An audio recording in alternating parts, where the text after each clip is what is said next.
Finalmente, em decisão publicada há poucos dias, o STJ definiu que o valor para calcular o ITBI deve ser apurado com base no valor da negociação do imóvel. Meu nome é Juliana Pierotti, eu sou advogada e nesse vídeo eu vou te explicar quais são os efeitos práticos dessa decisão. Segundo o Tribunal Superior, a base de cálculo do ITBI não deve ser mais vinculada à base de cálculo do IPTU, uma prática que anteriormente era muito adotada pelas prefeituras para a aplicação desse imposto. Os ministros definiram que a administração pública, no caso as prefeituras, não podem definir a base de cálculo do ITBI com base numa tabela, um valor de referência, como é feito no caso do IPTU. Para os ministros, a base de cálculo do ITBI deve ser definida a partir do valor da transação declarada pelo próprio contribuinte, no caso o comprador do imóvel. De acordo com a decisão, a prática anteriormente adotada pelos municípios de indicar o valor do IPTU para calcular o valor do ITBI não é a correta. Isso porque o ITBI é cobrado quando há a transmissão de bens imóveis.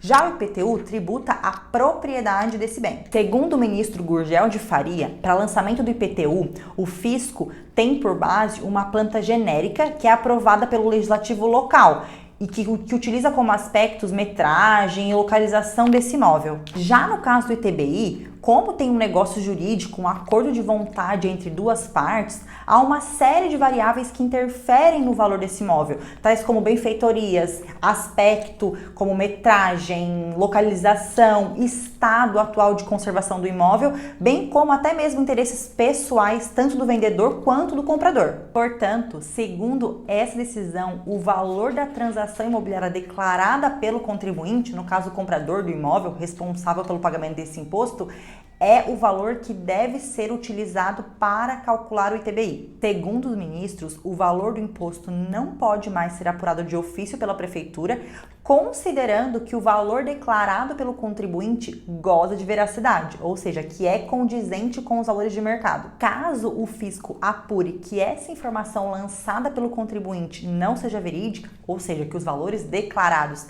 não correspondem ao valor de mercado daquele imóvel, o fisco pode sim ingressar com um processo administrativo para apurar o valor devido e cobrar com juros e multa os valores remanescentes do contribuinte. Esse julgamento ocorreu sobre a sistemática de recursos repetitivos, o que significa que esse entendimento vai ter que ser replicado pelos tribunais de todo o Brasil em casos idênticos a esse.